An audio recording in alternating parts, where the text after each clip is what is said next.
Lesson number 30 differential equation. देखें जो differential equations हैं ये नहायत ही इंपॉर्टेंट टूल है मैथमेटिक्स के अंदर। दुनिया की जो रियल वर्ल्ड के अंदर जितनी भी प्रॉब्लम्स होती हैं, मैथमेटिकल हैं, कंप्यूटेशनल हैं, फिजिक्स की हैं, इंजीनियरिंग की हैं, स्पेस साइंस की है, कॉस्मोलॉजी की है, सोशल साइंसेस की हैं, रिसर्च की हैं, जो भी हैं। अब सबसे जो हैरत अंगेज बात यह है कि दुनिया की जितनी भी मैथमेटिकल प्रॉब्लम्स हैं, स्टैटिस्टिकल हैं या इंजीनियरिंग के लिहाज से प्रॉब्लम्स हैं, उनको हम डिफरेंशियल इक्वेशन के फॉर्म में लिख सकते हैं, क्योंकि change is a law of nature. तो हर लम्हा वर्ल्ड के अंदर चेंज होती है, तो जब चेंज आएगी तो वहां इन्वॉल्व होगा कैलकुलस। और जब हम वेरिएबल्स को डिफाइन करेंगे, फॉर एग्जांपल एक्स है, वाई है, जेड है, टी है, तो जाहिर सी बात है कि with the passage of time उनके अंदर भी चेंज आता है। Variable is the name of change.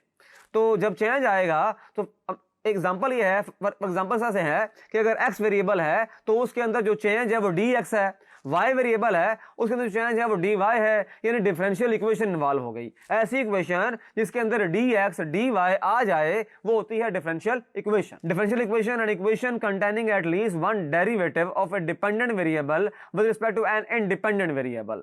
Suppose करते हैं Y equal to function of X है।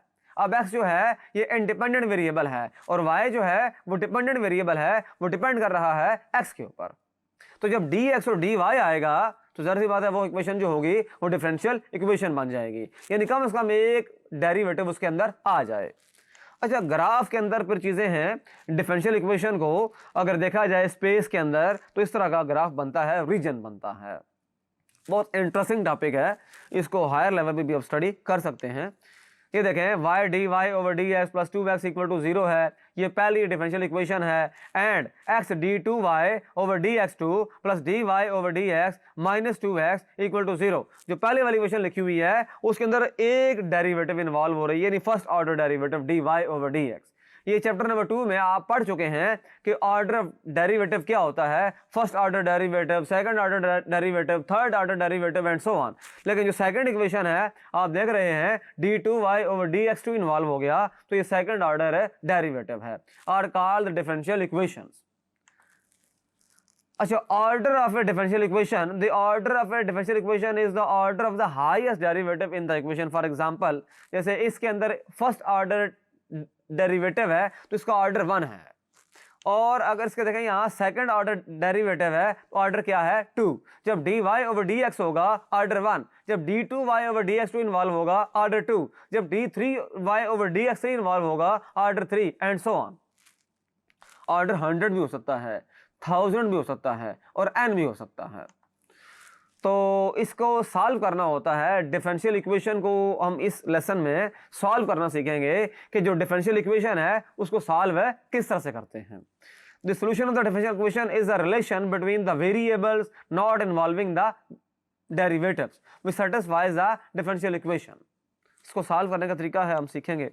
फॉर एग्जाम्पल अगर y square plus y equal to c minus 1 over x है, is the solution of the differential equation x minus 1 d x plus y D Y.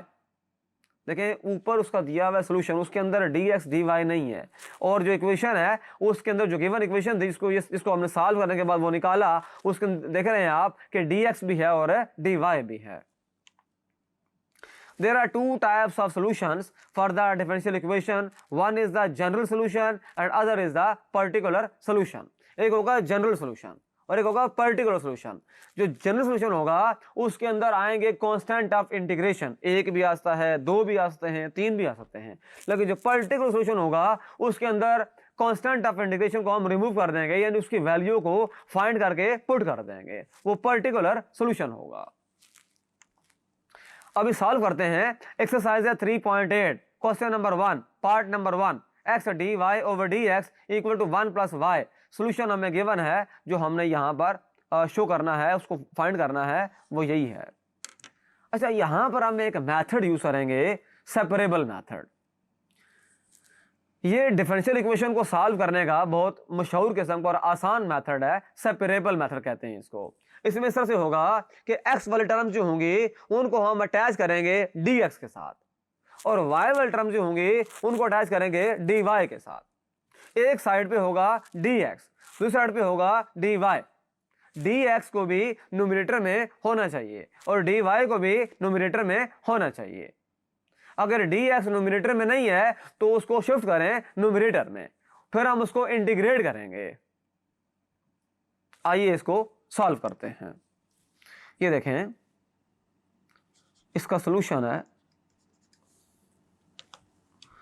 ये देखें, ये दिया हुआ है X D Y over D X 1 + y। अच्छा, ऐसा करते हैं कि ये डी वाई है, इसको इधर रखेंगे, उसको वहाँ ले जाएंगे, तो बेसिकली एक्स डी एक्स है और ये डी वाई है और इधर 1 + y है। काम ये करेंगे कि ये जो एक्स डी एक्स है इसको उठा के इधर ले जाएंगे, इधर डी वाई रह जाएगा 1 + y। अच्छा, डी एक्स डिवाइड हो रहा था, मल्टीप्लाई हो गया, एक्स मल्टीप्लाई हो रहा था, डिवाइड हो गया। अब अगला स्टेप ये करेंगे कि जो 1 + y है इसको उठाकर इधर ले आएंगे, तो ये आ जाएगा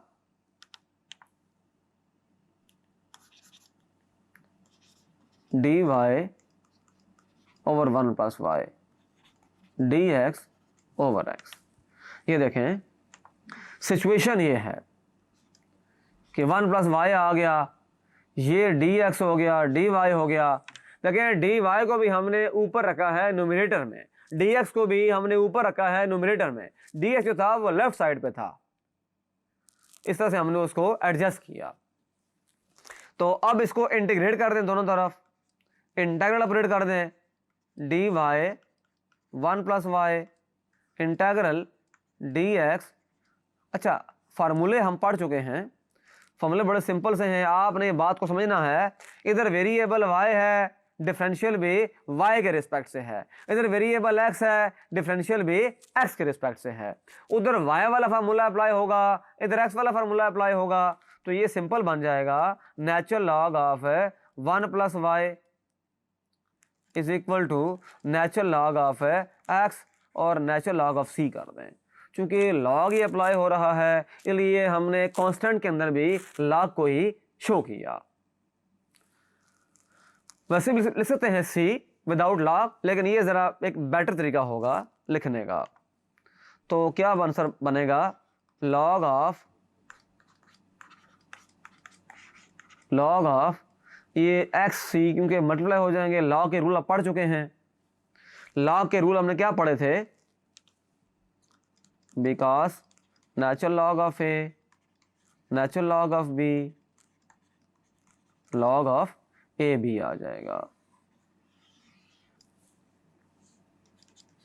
अच्छा, एक्सपोनेंशियल अप्लाई कर देंगे, इधर भी exponential of log of 1 + y, इधर भी exponential of log of c x कर देंगे।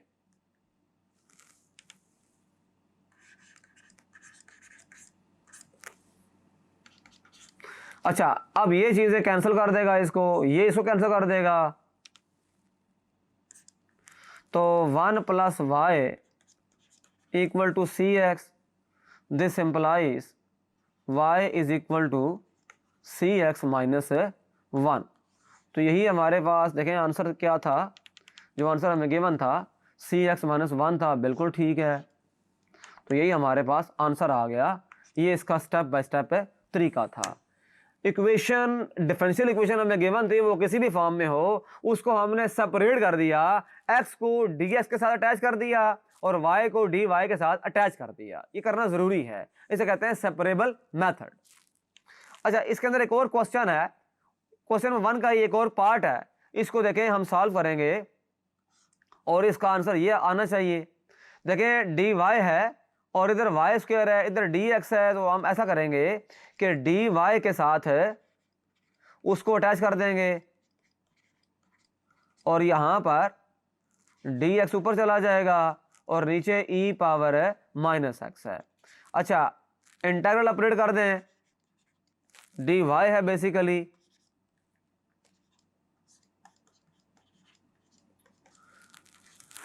इंटीग्रल इसको ऊपर ले जाएं और ये dx कर दें। बिल्कुल सिंपली तरीके से किया, सेपरेबल मेथड अप्लाई किया इसके अंदर। कोई इसमें इशू नहीं होना चाहिए। अब क्या होगा, इधर